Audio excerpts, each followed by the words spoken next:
Et au cours de cette visite de 72 heures à Gao, le Premier ministre a remis 600 tonnes de vivres aux déplacés internes de la région. Aucune personne vulnérable n'a été oubliée. C'est ce que nous dit notre reporter Agali Aguissa.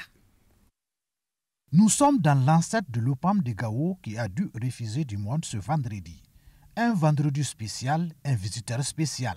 Le Premier ministre venu redonner du sourire à plusieurs centaines de déplacés internes et autres personnes vulnérables. Le docteur Choguel Kokalameika a remis les décisions de don au chef de l'exécutif régional. 600 tonnes de vivres répartis entre les déplacés internes des cercles de Gao, Ansongo et Bourem, soit 528 tonnes pour Gao, 22 tonnes pour Ansongo et 20 tonnes pour Bourem. Occasion pour le chef de gouvernement de saluer les populations de Gao pour leur attachement au terroir. Les cadeaux que les Gaois nous ont donnés. Mais avant ça, le gouverneur a fait des gestes. Les terroristes, vous savez, ils attaquent des villages pour chasser les personnes qui viennent dans les villes, grossir les nombres pour amener l'instabilité. Maintenant, ils s'attaquent ce que les militaires appellent les cibles molles.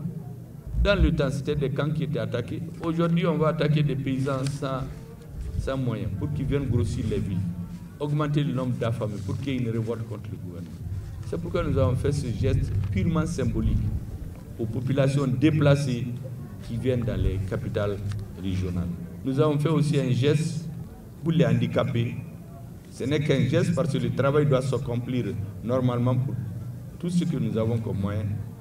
Pour les agriculteurs parce que le changement, la refondation, Mali Taga, le nouveau Mali, Mali Koura, pour que ça réussisse, après avoir sécurisé le pays, ou en même temps qu'on sécurise le pays, il faut qu'on s'occupe des plus démunis.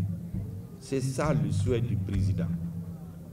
L'État est conscient des préoccupations de l'heure et la sécurité gage de souveraineté nationale demeure une priorité pour les autorités de la transition, a déclaré le Premier ministre.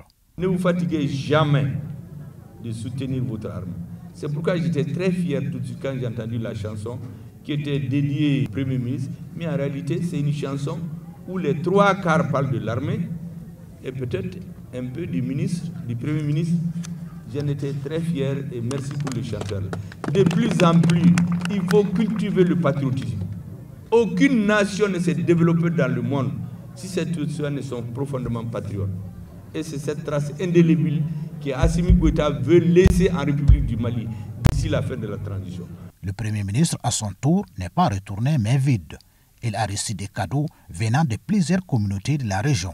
Les cadeaux qui m'ont été donnés ici à Gao, par les Songoï, par les Peul, par les Arabes, par les Tamashek, par les Daïsat, tout le monde, ça montre une chose, que Gao, comme tout le Mali, est un melting pot.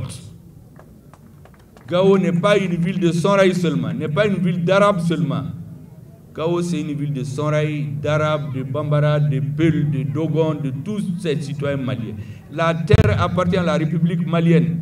Si vous partez à Bamako aujourd'hui, il y a des quartiers pleins où il n'y a que des Sonraï. Donc ici, là, c'est pour tous les Maliens qui viennent de Menaka, de Kidal, de Kaï. C'est la terre malienne. C'est ce que la population de Gao nous a montré aujourd'hui. Donc c'est une forte leçon d'unité nationale, de concorde nationale que la population de Gao a montré. Je voudrais donc vous remercier de cette très belle leçon que vous venez de nous donner.